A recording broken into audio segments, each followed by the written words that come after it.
In my opinion, Taiwan is definitely worth, at the very least, visiting. If I look back to when I first made the choice to come here, I only planned to come here for 1 year. But, and this happens to a lot of expats, that 1 year turned into 5, then 10, then 15. Now I am married and have 2 kids. The eldest is going to graduate elementary school very soon. It's pretty insane when I look back at my time in Taiwan, the country I now call my home. Have you ever thought about coming to Taiwan to travel, work, live, or study? Well, if you have, then this is definitely the video for you. In this video, I'll be going over all the basic stuff that you'll probably want to know before coming to Taiwan. I'll be going over some of the most common pros and some of the most common cons that many expats face when living in Taiwan, in the hope that after watching this video, you will be able to make an informed decision. Hey everybody, my name is Nathan and welcome to the channel.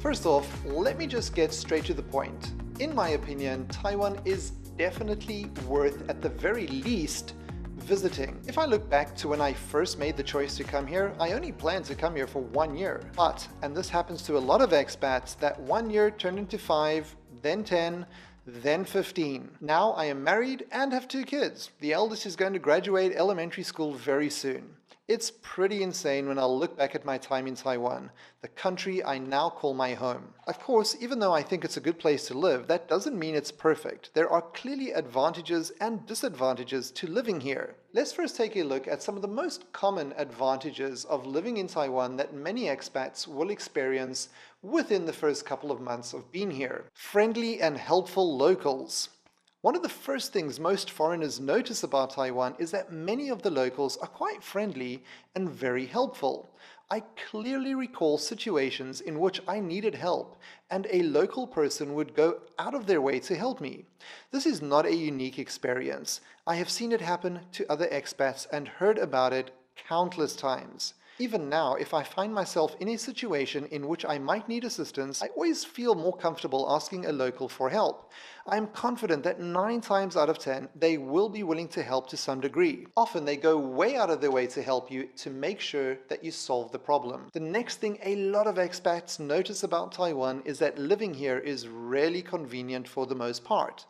Put it this way, I can literally get everything I need to survive within a couple of 100 meters radius from where I live. Banking, grocery shopping, entertainment, parks, hair salons, dentists, doctors, you name it, it's probably somewhere close to where you live. This is, of course, assuming that you live in a city. But even if you don't, it's not hard to get many of the basic things done in Taiwan. Taiwan is so safe. I feel like I should make a distinction here. Traffic fatalities are high and there are also earthquakes and typhoons.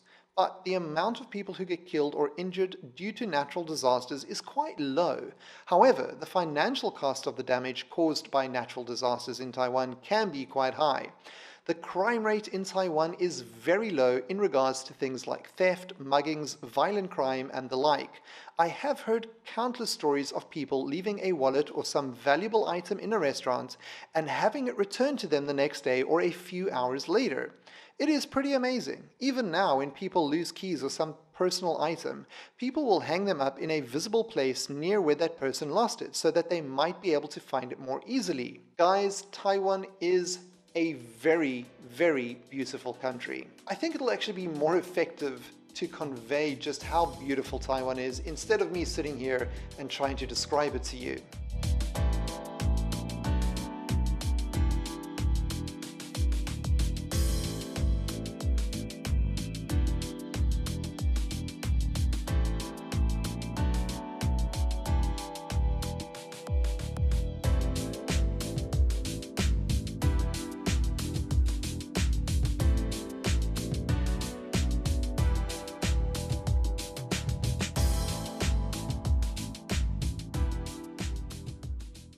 Taiwan also has an abundance of very good and well-kept hiking trails.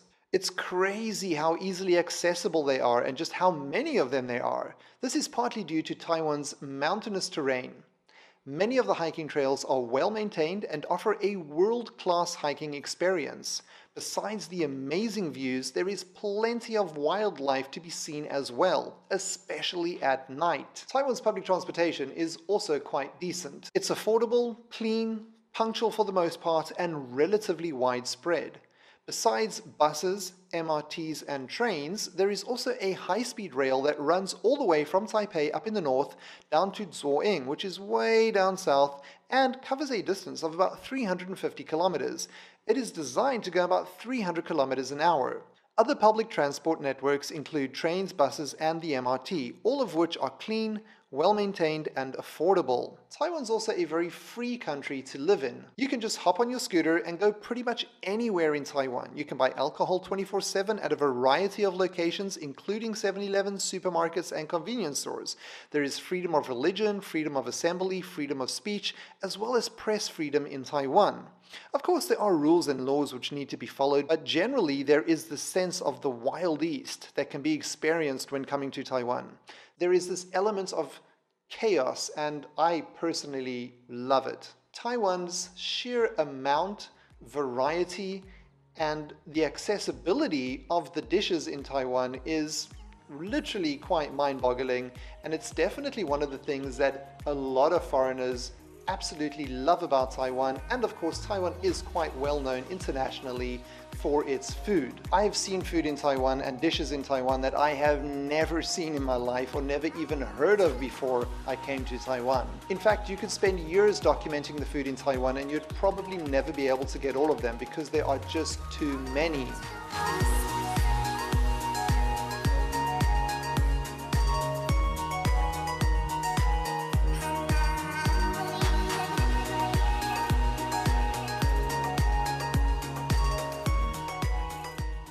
The culture in Taiwan is very special, quite exotic, and really interesting. I personally love going to the temples and walking around to admire them. The architecture is colorful and intricate, and it is something to really appreciate. The festivals and parades which take place throughout the year are also quite spectacular and worth seeing. I will never forget some of the amazing cultural related activities and festivals which I have witnessed here in Taiwan. Now, let's take a look at some of the cons of living in Taiwan. Summers are insanely hot. The humidity combined with the intense tropical heat is brutal. I would advise you to stay indoors in an air-conditioned area from around 10 o'clock to 4 o'clock during summer. However, there are plenty of other ways to cool down, namely river tracing or going to the beach. Some of the more developed areas experience pretty dismal air pollution. There are several factors that contribute to the bad air pollution in Taiwan, but at the end of the day, the air pollution can get quite bad in certain areas at certain times. Driving in Taiwan is not great. I mean, if you're comparing it to, say, Vietnam, then sure, it's amazing. But in general, the main problem is many drivers are unfortunately not very considerate and drive quite dangerously.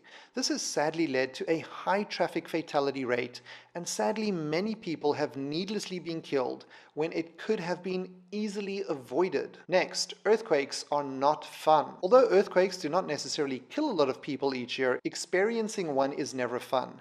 In fact, it's bloody terrifying, and you never know when a big one might hit. I recall my first big earthquake experience in Taiwan, and I was terrified. And even now, to this day, when there's a big earthquake, it's scary. It's not something that I think I can ever get completely used to. Next, the threat from China is kind of always there. Honestly, even though it's not currently a life-changing thing for most people, it's just not nice to have China as a neighbor when they often bully and threaten us. Most people in Taiwan just want to get on with their lives, but there always seems to be this constant threat from China hanging over our heads. The last one I can think of is homesickness. It gets pretty bad, but if you keep yourself busy, it does seem to help a bit. However, even after living in Taiwan for all these years, I still miss South Africa and my family and friends there.